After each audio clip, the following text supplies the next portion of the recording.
Hacía muchos 14 de abril que no me levantaba yo tan animado como hoy, a pesar de la resaca que tengo. Hoy tenemos muchas cosas que celebrar, pero no solo que sea una fecha simbólica para los demócratas y para los antifascistas de todo el mundo, no solamente que los Chicos del Maíz hayan sacado su primer vídeo y su primer single. Ayer el candidato a rector de Esperanza Aguirre y de toda la extrema derecha perdió las elecciones en la Complutense. Y la perdió a pesar de la guerra sucia que desde hace más de un año todos los medios de comunicación de la derecha han emprendido contra la Universidad Complutense y contra sus estudiantes.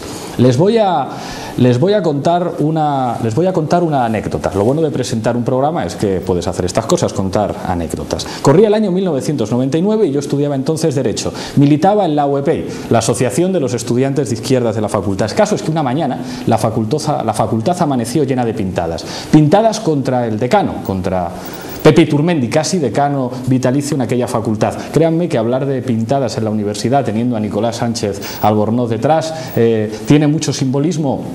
Después les explicaré por qué. El caso es que las pintadas decían Iturmendi fascista, Iturmendi represor, Iturmendi igual Fujimori, y había una pequeña pintada que pasó inadvertida para casi todo el mundo que rezaba Iturmendi calvo. Iturmendi me llamó por teléfono para que acudiera a su despacho. Yo entendía que para pedirnos cuentas a los estudiantes de izquierda, si teníamos algo que ver con las pintadas y las aprobábamos. Me presenté en el despacho dispuesto a explicarle que los estudiantes de izquierdas no hacíamos política haciendo pintadas contra el decano, pues estas cosas que tiene uno que decir cuando va a una reunión de este tipo. Pero cuál no sería mi sorpresa cuando descubro que las pintadas no le preocupaban tanto a Iturmendi. Bueno, no le preocupaba ninguna salvo una, le preocupaba la que decía que era calvo, y le recuerdo con su chaqueta verde y su corbata amarilla decir yo no soy calvo. Claro, yo no sabía para dónde mirar. Si ven ustedes a Iturmendi es obvio que es calvo. La cosa tiene su gracia porque Iturmendi proviene políticamente del carlismo, y debe ser verdad eso de que los carlistas y los nacionalistas de derechas comparten muchas cosas. Piensen ustedes en Iñaki Anasagasti, ese gran hombre del PNV que comparte con Iturmendi esa obsesión con negar lo evidente. Yo creo que no tiene nada de malo ser calvo, es mucho peor presentarse a unas elecciones y perderlas. Pero bueno, hoy no hemos venido a hablar de alopecia, hemos venido a hablar de la República, así que suene el himno de Riego, por favor. Eso me gusta más. Hace ahora 80 años, tras unas elecciones municipales, se proclamó la Segunda República Española. Hoy queremos hablar de las reformas políticas emprendidas por los gobiernos republicanos socialistas, queremos hablar del voto a la mujer, de la separación de la Iglesia del Estado, de la tímida reforma agraria, también de la voluntad de transformación revolucionaria en aquel periodo y, por supuesto, cómo tras la Guerra Civil la República se convirtió en un referente simbólico para los demócratas y para los antifascistas. Contamos para ello con una mesa de lujo. Enseguida se la presento, pero de momento vamos a ponerles un vídeo, un complejo vitamínico en forma de vídeo de Reincidentes sobre la República. Adelante, vídeo, por favor. Adelante, vídeo Reincidentes. Que había subido un 40% entre 1931 y 1933. Tenemos un problema con el vídeo, yo iba a cambiarme de sitio. ¿Lo podemos poner? Parece que no lo podemos poner, así que arrancamos. Tenéis que darme un segundito a que me pongan el micrófono. Por favor, los compañeros de sonido que vengan a ayudarme.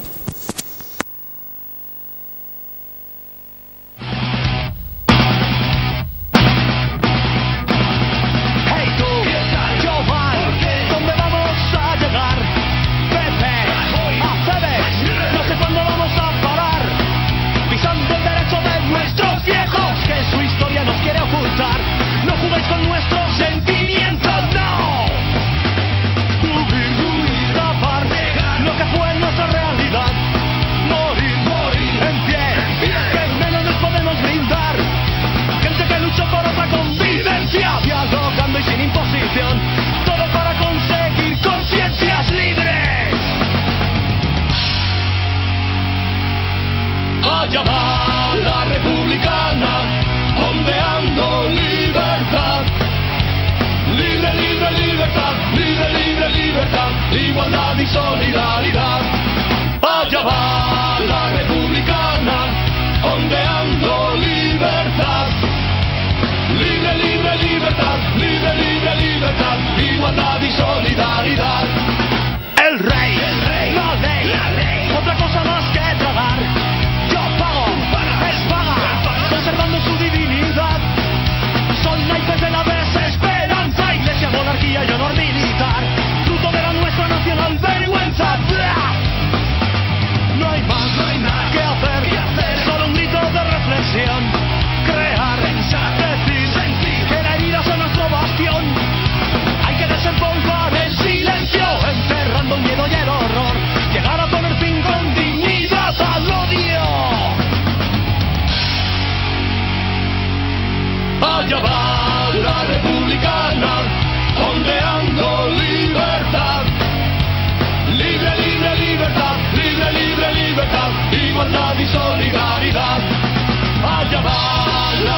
allá va la republicana, ondeando libertad.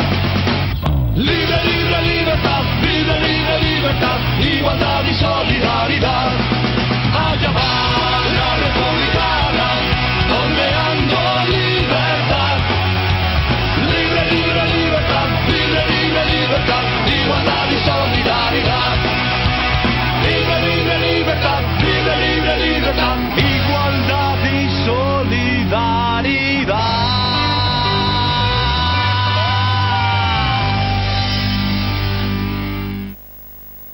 Bueno, disculpas por los fallos de antes, ya nos hemos recuperado. Nos acompañan hoy en La Tuerca CMI. En primer lugar, Juan Carlos Monedero, analista habitual de este programa, recién llegado de Colombia y uno de los animadores de la fiesta de anoche en la Complutense tras la victoria, primero en lo que ya se conoce como Somosaguas Grado, el bastión antifascista de la UCM, y después en la Facultad de Matemáticas. Bienvenido, Juan Carlos. Bien hallados. Junto a él se estrena en La Tuerca CMI Manolo Monereo. Manolo es abogado laboralista, politólogo y un veterano dirigente del Partido Comunista de España y de Izquierda Unida. Es miembro de la ejecutiva de la Fundación CEPS, fundador de Socialismo 21, miembro del Consejo Editorial del Viejo Topo y autor de numerosos trabajos que hacen de él un experto en el pensamiento de Mariátegui, del Che, de Manuel Sacristán y por supuesto de Antonio Gramsci. Muchísimas gracias por venir, Manolo. Gracias a vosotros. Como ven a mi derecha, no es que Antonio Lorza haya rejuvenecido, hemos tenido que sustituirle en el último momento por Ramón Espinar. Ramón Espinar es estudiante de doctorado, politólogo y militante de la Asociación Universitaria Contrapoder. Muchísimas gracias por la improvisación y por acompañarnos en esta mesa, Ramón. Nada, muy buen día. De buena nos hemos librado, Pablo. De buena nos hemos librado. Y por último nos acompaña hoy alguien cuyos apellidos y cuya biografía dicen muchísimo de la historia política de este país. Nicolás Sánchez Albornoz, historiador y profesor, hijo del historiador Claudio Sánchez Albornoz, que se exilió tras la Guerra Civil y fue presidente del gobierno republicano en el exilio. Nicolás, sin embargo, permaneció en Madrid y participó, siendo estudiante, en un intento de reconstrucción clandestina de la FUE. Fue detenido por hacer una pintada en los muros de la Facultad de Filología de la Universidad Complutense de Madrid. Nicolás es fuente de inspiración para todos los estudiantes que hacen pintadas y condenado en 1947 por el régimen de Franco a 6 años de prisión y a trabajos forzados. Estuvo en el Valle de los Caídos con otros 550 presos políticos que trabajaban en la construcción del monumento a la infamia más emblemático del franquismo, de donde escapó en 1948 junto a Manuel Lamana. La historia de esta huida fue narrada en la película de Fernando Colomo, Los años bárbaros. Nicolás es profesor emérito de la New York University, doctor honoris causa por la Universidad Autónoma de Barcelona, fue director del Instituto Cervantes y autor de numerosos trabajos sobre historia económica de España. Un honor que esté con nosotros en el plató de La Tuerca CMI. Bienvenido. Todo eso es verdad, menos lo de la pintada. Pues yo no la pinté, los compañeros. Era un compañero. Las cosas que hay que decir siempre. Bueno, la primera pregunta que lanzo para abrir fuego: ¿qué representa la Segunda República en la historia política de nuestro país? Juan Carlos. Pues fíjate, yo creo que hay que mirarlo desde un lugar simbólico. Cuando éramos jovencitos, casi ni siquiera adolescentes, y empezamos a aprender poesía, la poesía que nos interesaba resulta que era de republicanos exiliados. Y de repente esa gente que nos hablaba directamente a lugares muy especiales de la inteligencia y a lugares muy profundos del corazón, eran personas que habían peleado por defender un régimen que había sido arrancado del suelo de este país por la fuerza, curiosamente con ayuda de algo que se quintaesenciaba como el mal, que era el fascismo alemán o el fascismo italiano.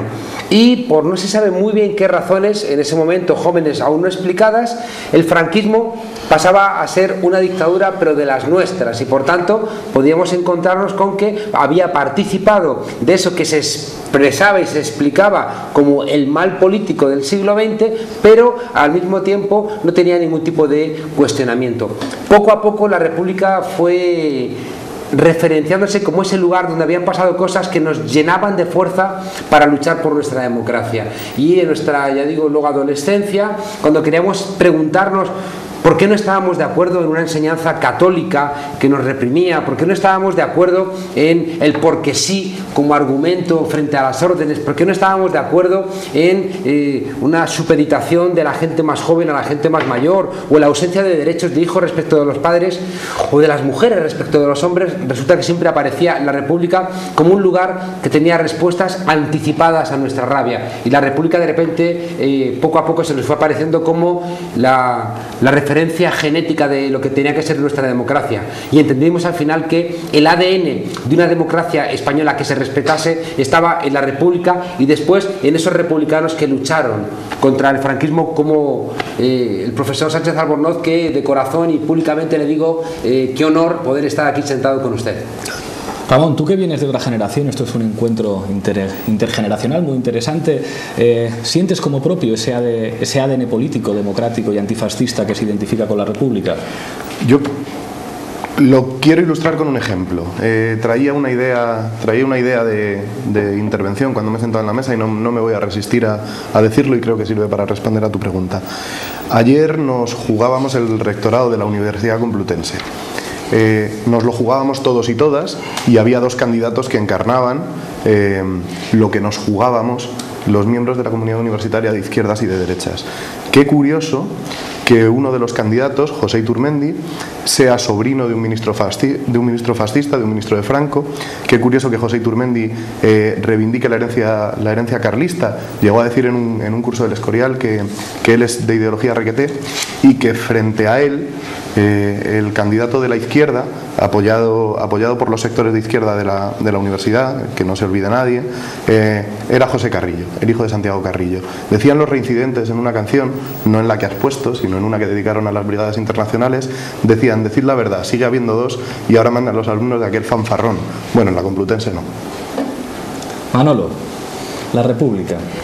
Yo creo que para un hombre de mi generación, que soy de una generación intermedia entre la de usted y la de los Nicolás, la República fue una gigantesca posibilidad, una enorme posibilidad, una creación colectiva de un pueblo con una enorme creatividad y creación, yo creo que es muy importante, saldada con una derrota gigantesca que todavía dura. Es decir, para mí la República dura como esperanza, pero también como derrota. Total. Es decir, como derrota que ha sido socializada, y nos dice una cosa muy importante: el poder constituyente del terror. Y yo creo que si algo demuestra las luchas que hoy vivimos y las esperanzas colectivas que están por nacer, tienen que ver con esa lucha, por un lado, a favor de esa creatividad, y también contra el terror que se ha convertido en sentido común, y que hace que todavía para una parte de los españoles, españolitos y españolitas, la República sea vista como la que nos pintaron, ¿no? Es decir, la República como un mal, ¿no? Yo creo que eso todavía dura, y creo que lo fundamental ahora es recuperar la República para volver a la República como ideario. Es decir, la República se puede conmemorar de muchas maneras. Yo la pienso conmemorar como ideario, no solamente como memoria revivida. Nicolás. Vamos a ver, hoy celebramos o recordamos por lo menos los 80 años de la proclamación de la República, que es un hecho histórico, y entonces yo me planteo el problema de cómo abordar este recuerdo, porque no vamos a hacer un relato histórico, yo creo que tenemos que partir del presente, de cuál es qué es lo que nosotros en el presente vemos, porque y cómo lo enlazamos con el pasado. Al fin y al cabo, en la República, el periodo republicano tiene tres interpretaciones posibles.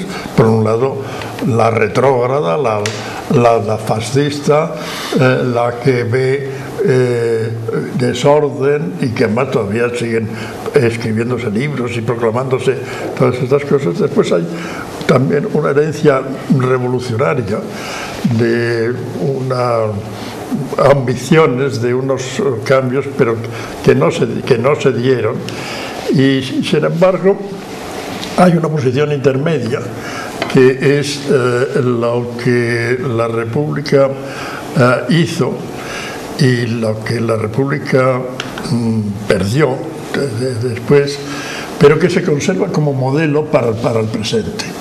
Es decir, en el presente hay una ampliación de los derechos, hay una ampliación de los derechos políticos, por un lado, no cabe duda, pero también de los sociales, el feminismo, la libertad religiosa, la libertad sexual, todo esto que para nosotros es muy caro en este momento, y que es lo que pretendemos defender en el presente.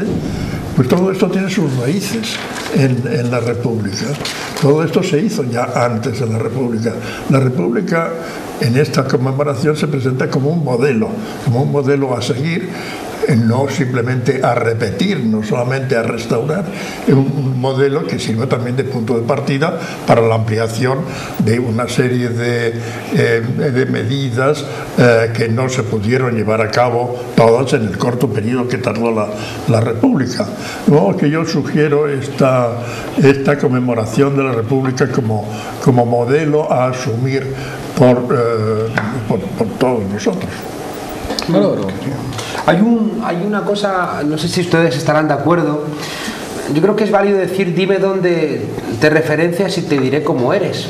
A mí siempre me llamó la atención que en París los primeros domingos de mes suenen las sirenas antiaéreas para recordar los bombardeos de la Segunda Guerra Mundial, y cómo los franceses, pese a que no todos es verdad que estuvieron en la resistencia, sino que muchos fueron colaboracionistas, sin embargo lo que ellos celebran es la resistencia, es decir, cómo ese pueblo se levantó en la Revolución Francesa contra la monarquía, contra el absolutismo, a favor de la democracia, y después en contra de la invasión nazi. Y esas referencias generan lo que llamamos valores republicanos en términos clásicos de la teoría política, es decir, las virtudes cívicas. En cambio, España, ¿dónde se referencia? Como España no pudo hablar de la Segunda República, como España tampoco pudo hablar, por culpa de la transición, del antifascismo, que fue el que sentó las bases del Estado social y democrático de derecho en Europa, como tampoco se pudo hablar de la dictadura, al final la referencia de la democracia española es ella misma, es decir, la transición, con un relato bastante idílico que llevó al lugar, creo que insultante, de profesores de nuestra facultad que planteaban que la transición había inventado la democracia en España. Y resulta que ese esfuerzo republicano, ese esfuerzo que llenó de emoción, que consiguió una edad de plata de la cultura, que sentó las bases para que, por ejemplo, en América Latina emergieran universidades públicas gracias a nuestro exilio intelectual, desapareció. Y por tanto hay un elemento esencial que es, en tanto en cuanto nos recuperemos esa memoria republicana, creo que es bastante difícil que inventemos una democracia más profunda. Y además, ¿por qué la vamos a inventar si tenemos un sitio donde mirar qué ocurrió? Yo, un poco al hilo de lo que dice Juan Carlos y un poco también desde la perspectiva de mi generación, creo que una de las cosas trágicas de un día como hoy en España es que no sea fiesta nacional. Que el 14 de abril en este país nunca se haya conmemorado como una fiesta nacional, nunca se haya celebrado, y sin embargo la gran conmemoración en el Estado español sea el Día del Pilar, el Día de las Fuerzas Armadas, creo que habla muy bien de los 40 años posteriores a la República. Yo tengo una pequeña discrepancia con lo que ha dicho el profesor Sánchez Albornoz. Yo creo que no había una dicotomía entre republicanos y revolucionarios, o entre el legado republicano y el legado revolucionario que a mi generación le queda. Yo creo que defender la República en un momento dado era hacer la revolución. Yo creo que los republicanos eran revolucionarios. En esa medida yo creo que a quienes encarnamos hoy, en 2011, los valores de la izquierda, el legado de la República es un legado que nos toca defender a fondo. Entiendo que los 40 años de franquismo, los 40 años de dictadura fascista en España, hicieron de la idea de España una suerte de felpudo, que dividía a España efectivamente en dos, en las dos Españas en las dos Españas de siempre. Unos pisaban el felpudo y otros estaban escondidos debajo, no podían hablar y todavía no hemos tenido derecho a recuperar su legado intelectual y sobre Nicolás, todo moral. Un minuto y pasamos a vídeo, que va a venir muy bien para el debate, el vídeo que tengo preparado. Nicolás. Un minuto. Que precisamente yo creo que si estamos hablando del 14 de abril del año 31, el sentimiento revolucionario no había en ese momento. Eso vino después. Y por lo demás, digamos, el legado revolucionario al que yo me refería es un legado, si se quiere, fracasado. No ha habido una revolución. En cambio, los valores del año 31 siguen vigentes. Entonces yo creo que eso es importante, el reafirmarlos y el reclamarlos. Y por lo demás, el que haya gente que diga que la transición descubre la democracia, bueno, es una tontería. Pero históricamente, en cuanto se ven los libros, eso no tiene asidero, de modo que hay que dejar que la gente diga sandeces. Vamos a pasar a vídeo. Hay una cosa fundamental en la historia de la República y son los problemas de orden público que se plantean desde el inicio. Se decía que la Guardia Civil no sabía mantener el orden si no era disparando. La República crea la Guardia de Asalto, pero la República tiene elementos infames en su historia también de gobiernos republicanos socialistas, como casas viejas. En el año 33, en las primeras elecciones limpias que se dan en este país, gana la CEDA y el Partido Radical, entramos en el bienio negro y tenemos la revolución de Asturias, en el que hay una parte fundamental de la población que demuestra unos sentimientos de necesidad de avances sociales por la vía revolucionaria. Hay huelgas en las principales ciudades del país, pero solamente hay una insurrección revolucionaria en Asturias que será reprimida por el general Franco. Tenemos un vídeo que hemos robado de internet sobre la revolución asturiana. Adelante, vídeo, por favor.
estábamos discutiendo sobre las cifras de muertos. Julián Casanova y Carlos Gil Andrés hablan de más de 1.100 muertos entre los revolucionarios y 200 entre los militares. Antes hablábamos de la proclamación de la República. El Partido Comunista, aquel 14 de abril de 1931, llegó con unos camiones que decía abajo la República burguesa, viva la República de los soviets. Sin embargo, 5 años después se convertiría, como han dicho muchos historiadores, en el mejor partido republicano, el partido que mejor encarnaba la defensa de una democracia burguesa, que era la República Española.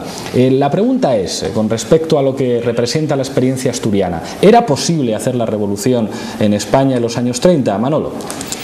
Bueno, yo creo que la experiencia de la Revolución de Octubre de Asturias nos debe llamar inmediatamente la atención sobre un hecho que es muy importante para entender la República, que es el contexto internacional.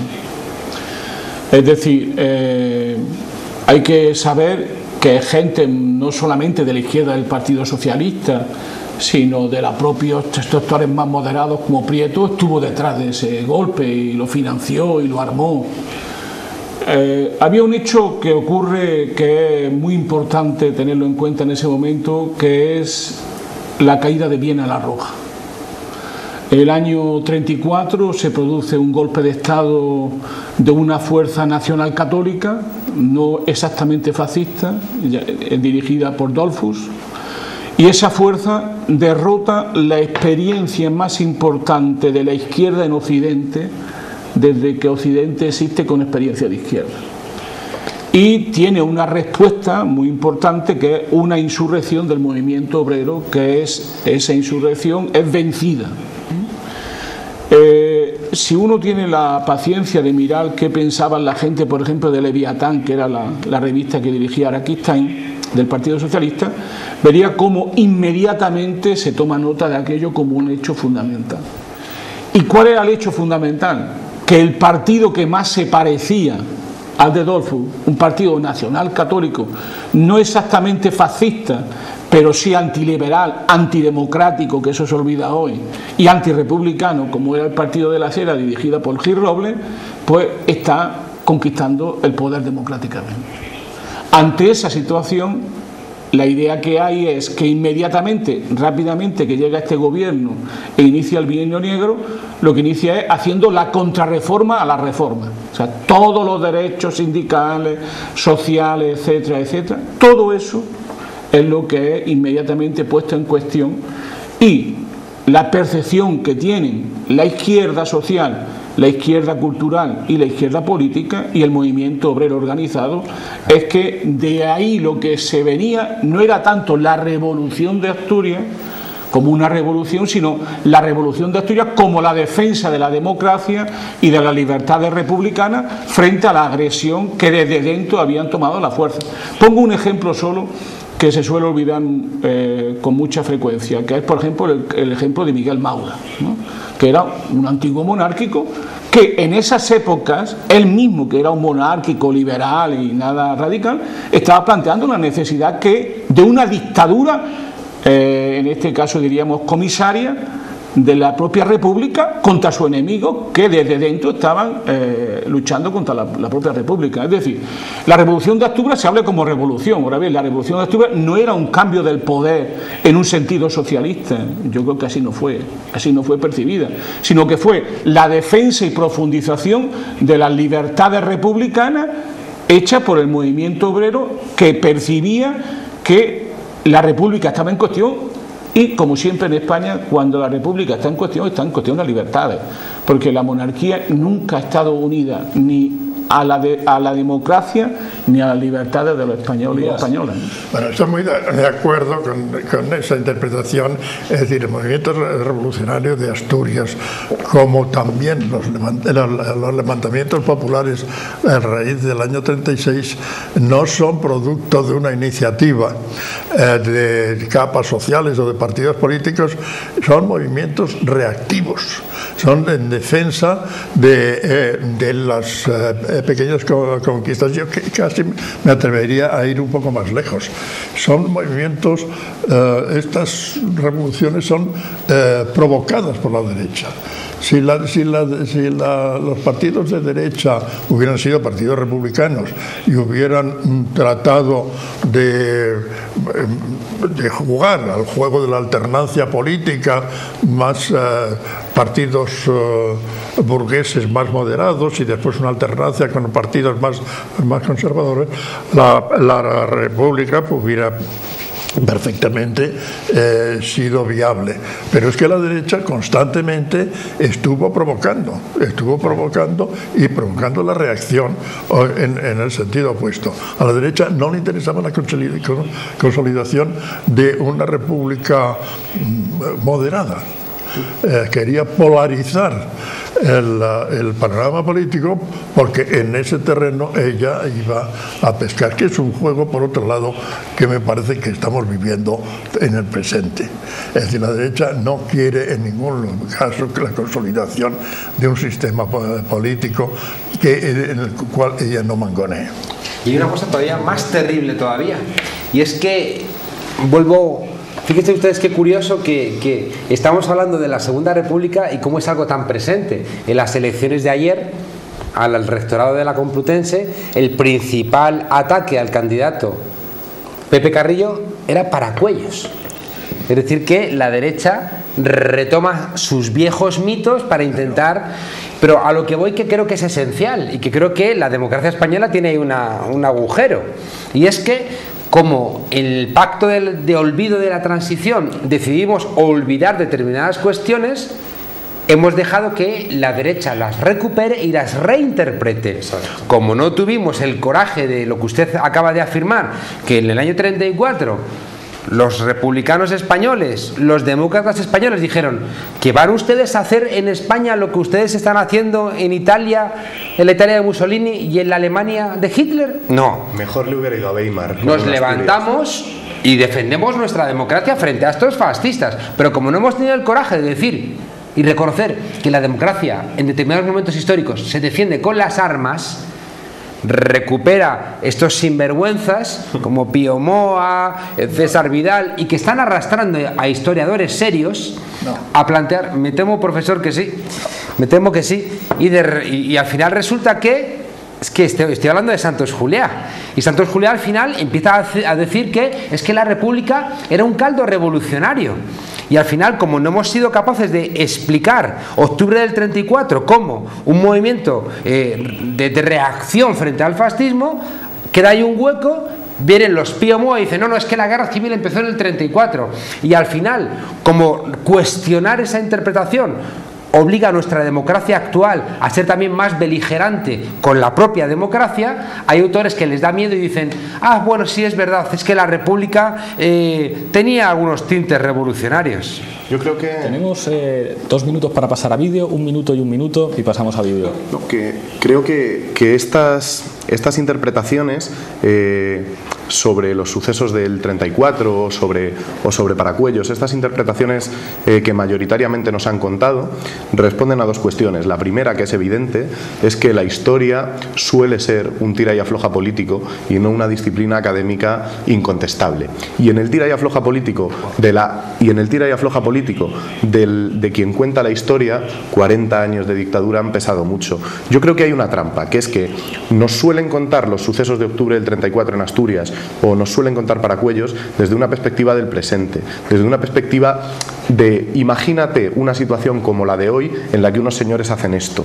Claro, eso es falso y es tramposo, y con ese argumento han ganado y han construido una historia que no quieren que rescatemos. Nosotros queremos rescatar esa historia, un segundo nada más, queremos rescatar esa historia porque entendemos que, como decía el subcomandante Marcos en una carta muy hermosa, decía, dicen que las puertas fueron ventanas y antes fueron y son memoria.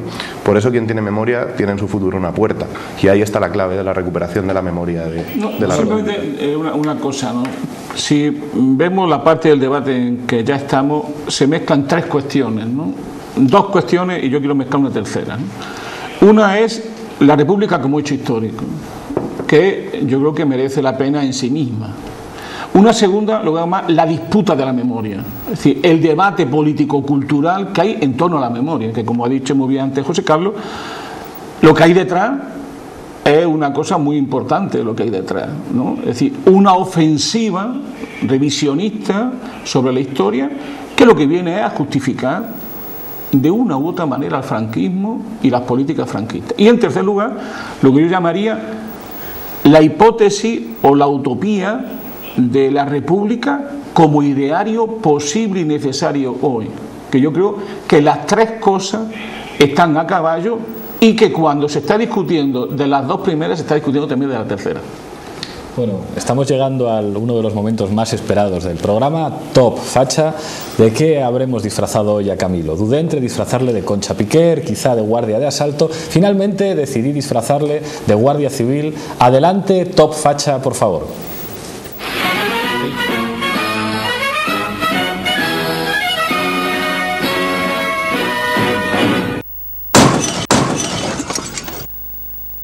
Hola, ¿qué tal? Un saludo a todos. Una vez más estamos aquí para presentar el Top Facha. Señor Iglesias, ¿cómo me le va? Bueno, vamos a jugar un poquito a las adivinanzas. Ustedes van a tratar de determinar por sí mismos y sí mismas de qué es de lo que estoy disfrazado hoy, por órdenes de ya sabemos quién. Estos personajes a los que estoy tratando de representar son considerados por la mitad de España como unos guardianes de la patria. Sin embargo, hay otras personas que los vemos o que los ven con peores ojos, porque sus misiones son un tanto molestas, podríamos decirlo, para muchos. Estos personajes se dedican a hacerle la vida imposible a muchos en las autovías y en las autopistas. En los aeropuertos suelen requisar la maleta de muchas personas, pero no crean que de cualquier persona, sino de personas cuyo color, rasgos, ojos, acentos llamen su atención. Bueno, les he dado unas pequeñitas pistas y por si no es suficiente voy a darles un poquito de tiempo para que traten de determinarlo. Mientras tanto, vamos a leer a los nominados para el Top Facha de la próxima semana. Los nominados son la señora Esperanza Aguirre, creo que se estrena nuestro Top Facha porque yo no recuerdo haberla visto. Dijo: una procesión atea no es un acto lúdico o festivo, sino una ofensa para la religión católica. Vale. El siguiente nominado es el señor Eduardo Goligorsky de Libertad Digital. Dijo: la base militar norteamericana de Guantánamo, sólido bastión defensivo de Occidente, y el centro de detención anexo para terroristas islámicos configuran, paradójicamente, el mayor espacio de libertad que existe en la isla de Cuba. Estoy tratando de contener la risa, perdónenme. Es el señor popular Salvador Sostres. Digo que a este chico le están presentando como un monstruo y no es verdad, no es un monstruo, es un chico normal que se rompió por donde todos podríamos rompernos. Lo dijo en un artículo retirado del periódico El Mundo, llamado el artículo El asesino rumano era un chico normal. Bueno, no me lo puedo creer que no hayan adivinado de qué estoy vestido hoy. Está bien, los comprendo. Les voy a dar un regalito. La última pista no se las voy a decir, sino que me la voy a poner. Ahora sí me siento bien puesto como para anunciar al ganador del Top Facha. Ya decía yo que algo igual me faltaba para sentirme en una actitud más autoritaria y que pegara más con esta sección. Vamos a ver. El ganador del Top Facha de la anterior semana es... ¡Qué ansiedad! El señor Emilio Botín, presidente del Banco Santander, quien dijo: somos los ganadores en la crisis económica y financiera mundial. Se llevó casi un 60% de los votos. Felicidades, señor Botín. Bueno, pues ya lo saben, pueden mirar en nuestra página web los nominados y elegir el ganador para la próxima semana. Nos vemos en una próxima ocasión. Yo de momento me voy a requisar más maletas. Creo que va a tener que ser la mía. Adiós.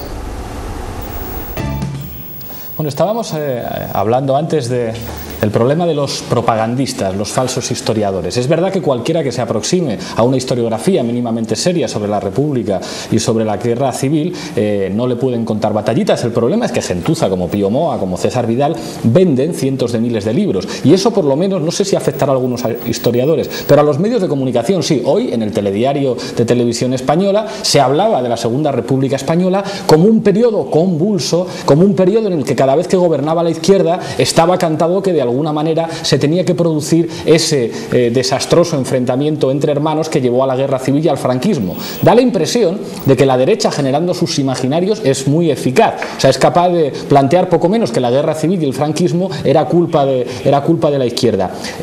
¿Cómo podríamos hacer, pregunto aquí, para que esos imaginarios se invirtieran, para que alguien se pueda sentir orgulloso de haber tenido un abuelo antifascista, un abuelo prisionero, un abuelo que practicó la lucha armada contra el franquismo en el maquis? Nicolás. No, bueno, yo creo que hay dos actitudes. Una es la de la historiográfica. Yo creo que todos los historiadores serios pues trabajan en ese sentido, con opiniones distintas, y que además yo creo que lo más demoledor del mito franquista son los documentos y los trabajos que se publican. Ahora, la reivindicación del pasado familiar, pues es una tarea de cada uno de los individuos. El problema, yo creo que es lo planteado de la gran capacidad de mitificar de la derecha. Es decir, no se ataca demasiado a la derecha en ese punto, no se buscan las cosquillas, no se busca el punto vulnerable que tiene la derecha. Aquí, si tengo tiempo, pues cuento introduzco una anécdota, y es, bueno, yo fui fundador de Radio Ibérico. ¿Y cuál era el propósito de Radio Ibérico? En el año 61, pues era tratar de publicar todos los libros que se pudieran, que demolieran la imagen consolidada, hecha, elaborada por el franquismo, y para hacerlo en Francia y traerlos a España. Esa es la tarea, una tarea, si se quiere, modesta, pero que habría que ampliarla en gran escala. Y creo que lo que se hizo en ese momento, en una pequeña escala, pues surtió su efecto y afectó al dominio de ciertas ideas sobre la guerra civil y sobre el régimen de Franco y de la República, ¿no? Pues hay que seguir por ese camino. Yo ahí, si me perdonáis, solo una cosa muy breve, un apunte, ¿no? Un poco, si nos fijamos en el debate político-cultural que hay hoy en España, hay un punto de inflexión, ¿no?, que yo creo que merece la pena discutirlo, ¿no? Antes ha salido un nombre, Santo Julián, pero había muchos más. ¿Qué es esta especie de una parte de la izquierda que parece que reivindica una culpa colectiva que fue la culpa de la República? Es decir, si hemos pasado de no hablar para nada de la República o de dejarlo solo a temas de historiadores profesionales, a, por un lado, enfrentarnos a una ofensiva descomunal con enormes medios de comunicación detrás, que lo que pretenden pura y simplemente es legitimar el franquismo y esta democracia como derivada del franquismo, y por otro lado, una parte de la izquierda que asume una parte de esos postulados y que viene a plantear, alguna cosa de Joaquín Leguina está claramente en eso, como que cualquier reivindicación de la República, cualquier reivindicación de esa época y de los heroísmos de esa época es pura y simplemente cercenar la democracia que tenemos y generar un clima de crispación insoportable. Cuando yo creo que lo único que está ocurriendo hoy es una línea muy suave de defensa, de autodefensa de un ideario y de un patrimonio histórico-moral, que está haciendo la izquierda frente a una ofensiva de años que continúa y a la cual se le está dando muy poca importancia, ¿no? Ahora mismo seguimos con el debate. Me dicen de realización que tenemos preparado un vídeo. Uno de los pocos políticos que en este país ha defendido la República fue Julio Anguita. Estuvimos ayer con él en Coslada y estuvo Nacho Verdugo. Adelante vídeo, por favor. Un saludo, Pablo, un saludo para esa gran familia de La Tuerca. Hoy estamos ni más ni menos que con Julio Anguita. Veteranía, carisma, inteligencia, son muchos los adjetivos que definen a este gran púgil de la política española, que nunca ha abandonado el cuadrilátero. Buenas tardes, Julio. ¿Cómo va el combate? El combate es muy largo, no es a 15 asaltos, sino a 15 millones de asaltos. Muy largo porque la situación cada vez está peor, y además ya advierto que va a seguir agravándose, porque esta es una guerra que estamos perdiendo, los demócratas, las clases populares, y la estamos perdiendo por falta de combatividad, y también porque a última hora ha habido organizaciones que se han pasado al adversario. Año 1989, cae el muro de Berlín y el mundo empieza a cambiar, a reordenarse globalmente. ¿Está la izquierda desorientada? ¿Qué papel tiene la izquierda? ¿Qué puede hacer la izquierda para cambiar el curso de los acontecimientos? Para empezar, analizar si es izquierda y por qué. La izquierda tiene un principio que es crítica a lo existente y combatir por una situación de justicia plena. Combatir. Pero además voy a ser muy claro con esto. Con el sistema no hay pacto, no hay acuerdo. Con el sistema la guerra ideológica es a muerte. Digo la guerra ideológica, la guerra de valores. No hay transacción posible. Uno puede negociar políticamente porque no tiene tanta fuerza, pero el drama de la izquierda es que ha aceptado el mercado, la competitividad, el crecimiento sostenido. Estas ideas de la derecha, la izquierda las ha aceptado, y cuando la izquierda ha aceptado la idea de la derecha, ha empezado a perder el combate. ¿Cómo se repiensa la izquierda en el año 2011, siglo XXI? Como hace 2 siglos, trabajar por la plenitud humana, hacer que el hombre y la mujer sean libres y por tanto tengan acceso a esa propiedad, no de medios de producción, sino en el sentido revolucionario de 1793. Y eso es como hace 2 siglos, lo mismo. No hay que inventar historias. 14 de abril, aniversario de la República, ¿a la tercera ola vencida? Bueno, pero eso tenemos que traerla nosotros. La República que venga, es que hay un problema en la historia. La primera República viene votada por monárquicos. Cuando Amadeo se va, los diputados monárquicos, que son mayoría, no saben qué hacer y traen la primera República. La segunda República vino, esta vez ya había más gente preparada, por unas elecciones municipales, ¿no? Pero yo quisiera que la tercera fuese una acción consciente, es decir, que la trae el pueblo español y con tales características. Es decir, por cuestión democrática, él la impone. No me gusta que vengan accidentes históricos. La República no viene, la República la traemos nosotros. Muy bien, Julio, ¿cómo es el socialismo del siglo XXI? Pues yo no sé, será como debía ser el de 20. Esas son elucubraciones. A mí el socialismo del siglo XXI debe ser aquel que le dé a todo el mundo, que dé según su capacidad, a todo el mundo según sus necesidades. Punto. Como se definió en el siglo XIX. No hay que buscarse nuevas definiciones. Esa. Y si llegamos a la República, ¿qué hacemos con los Borbones? Pues nada, yo creo que hay que ser generoso, se le paga un tren y los deja uno en la frontera y ya está, que ya tienen para vivir, ¿eh? Ya tienen para vivir. El rey cuando empezó a reinar tenía una mano delante y otra detrás, y hoy ya tiene una fortunita, ¿eh? Muchísimas gracias, Julio. Como podéis ver, aquí sigue el espíritu de Julio Anguita, un combatiente lúcido, con las cosas muy claras y al que le queda todavía mucha pelea. Julio, muchísimas gracias por dedicarnos unos minutos de tu valioso tiempo. ¿Nos mandarías un saludo para La Tuerca? Sí, que a pelear, tíos. No hay tregua ni cuartel, esto va a ser muy duro. Pero lo único que tenemos es nuestra capacidad de lucha.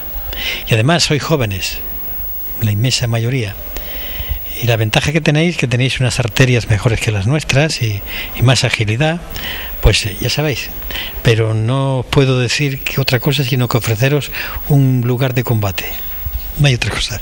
Muchas gracias, Julio, un placer. Muchas gracias, Julio Anguita. Bueno, tengo aquí el chat delante que está abierto y hay quien está preguntando qué pasa con la autodeterminación. ¿República, federalismo o autodeterminación? Venga, Ramón, dispara tú. No, yo quiero decir, es un debate que no tengo demasiado claro. Quería comentar otra cosa, ¿no? Al hilo de... Si comentas otra cosa, se lo pregunta otro. Vale. ¿Federalismo o autodeterminación? Manolo. Bueno, yo creo que el proyecto colectivo, que es lo que hemos llamado España, está por hacer. En muchas cosas está por hacer. Y se hace un proyecto democrático y republicano como el que yo defiendo, se hace con el consenso y el acuerdo de los distintos pueblos que componen el Estado español. Y eso exige el derecho a la autodeterminación y la decisión libre de los pueblos. ¿Para crear qué? España, el Estado federal y republicano español. Como producto del consenso básico de las mayorías sociales del país. Y eso es una ruptura, claro, es una ruptura contra dos nacionalismos que se autoimpulsan, que son complementarios. El nacionalismo español y el nacionalismo de las periferias. Y por tanto lo que hace falta ahora, yo creo, es definir qué tipo de proyecto colectivo queremos y luchar por él. Nos quedan 3 minutos, 1 minuto para Nicolás. No, un comentario, que eso del federalismo no es tan nuevo, porque tenemos que recordar la República del año 71, que ya era federal, o sea que hay antecedentes en el pasado español. Hay una cosa que ha planteado Manolo que no termina de aclararse, y es que ¿quién es el pueblo? ¿Y el pueblo es igual hace 100 años que ahora? Porque el pueblo simplemente es una lectura de la conciencia que tienes de tu identidad. Y por tanto el problema que tenemos ahora es que dejamos esa idea de España colectiva, se la dejamos a Torrente, a mayor oreja y a una derecha que da susto. Y por tanto la gente ha construido unos nichos nacionalistas que a mí no me gustan tampoco, porque te haces más nacionalista, en este caso vasco o catalán, cuanto más reniegas de esa idea de España construida a través de muchas simplezas, ¿no? Creo que, como ha planteado Manolo, España es una asignatura todavía por aprender, y yo recuerdo a Dolores Ibarruri cuando regresa del exilio diciendo: ay, cuando estuve otra vez en mi España y estaba otra vez en mi Euskadi y pisaba otra vez las tierras de mi España y otra vez sentía el olor de mi Euskadi, y saltaba de España a Euskadi sin esa confrontación que ahora a mí me suena muchas veces a nicho electoral, que no busca realmente la confraternidad entre los pueblos, sino encontrar espacios para que políticos encuentren ámbitos de representación. No, está claro que la retroalimentación de los nacionalismos existe. Yo creo que cuanto más se estrechan las líneas rojas de los consensos generalizados, más intensos son los debates dentro de ese consenso, más se chilla, más se grita y más se aparentan divergencias que en el fondo no son tales. Y yo creo que esto vale en parte también para este debate. No me quería quedar sin decir una cosa.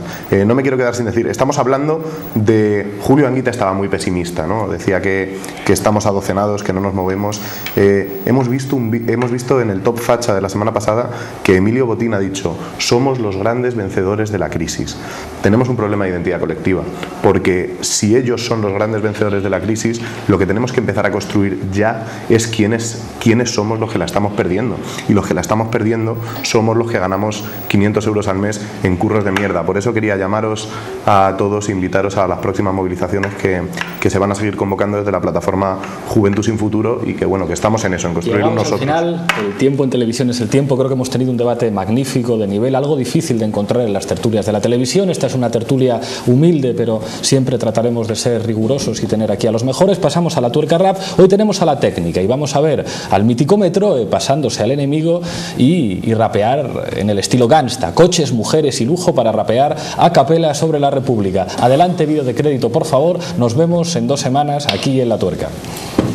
Hey, mi nombre es Metro, yo soy DJ Soyez y queremos dar las gracias al programa La Tuerca, un programa valiente, y hemos pensado que como ahora estamos en un nuevo cambio de registro con el tema del rap, vamos a hacer el rap sobre la República, esta vez pues en un estilo en el que nos sentimos más a gusto, que es el estilo gangster.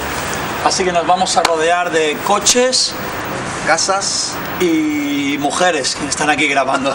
¿Vamos, Jota? Ahí estamos. Yeah. En el Buga y en la casa, ¿ok? Escucha la capela.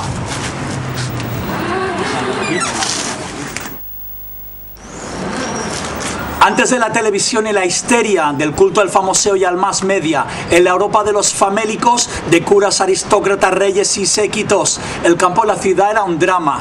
Eso sí fue un cambio, ríete de Obama. El pueblo agarró lo que era suyo, con los zapatos rotos y la cara de orgullo. Mira Andalucía y varios sitios más, ciudades libres se hicieron juntas, todos de todos, era la ley. La reina Isabel dijo, mejor me piro, ¿ok? Se metieron intelectuales de por medio, un pastel jugoso, mordisco al imperio. El pueblo de Sagunto se alzó, se declaró estado soberano y todo. La nación libre de Jumilla advirtió a Murcia, nos pondremos la mejilla. Aparecían estados por doquier, 1873, ver para creer. El parlamento era lamento de paparruchas. Hasta la Guardia Civil dijo, escucha, poned por Dios a un presidente. La República y la Benemérita, pa' siempre. Benito Pérez Galdós tiró la toalla y les dijo adiós. Se largó a París como tantos otros. Demasiados líderes, pocos votos. 11 meses duró el chiste. Por fin fachas y el rey pusieron orden, ¿oíste? Primera República.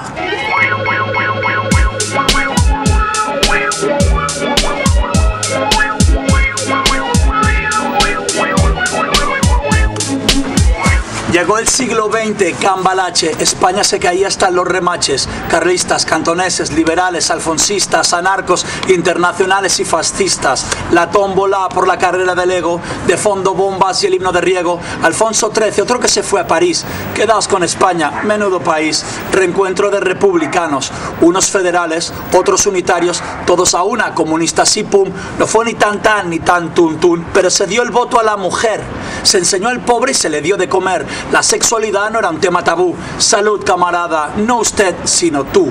Hermanos y hermanas, tierra para todos, secando la sangre en la piel del toro. En la primera fase, viento en popa. En África un enano calentaba la tropa. Quien tuvo, retuvo, así es el poder. Pregunta en Guernica y la que les fue a caer. Segunda República.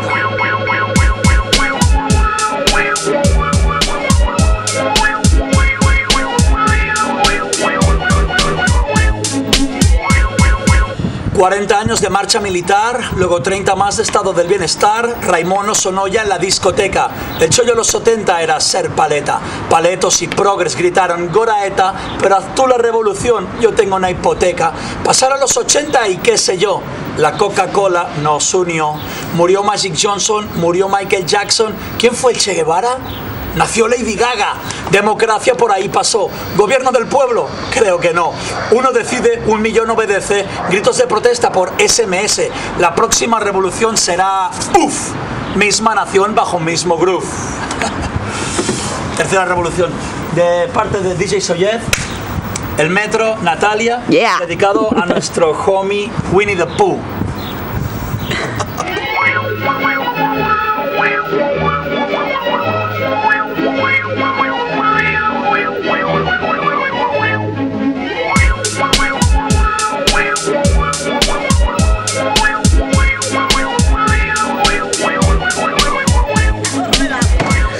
Tira la mano. Pero no toques al cul.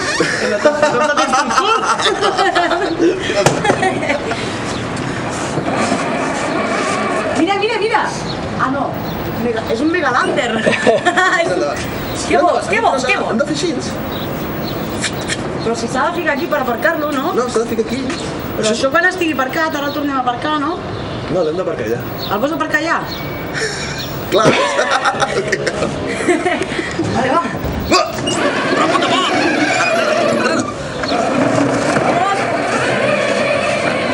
Yeah! Yeah!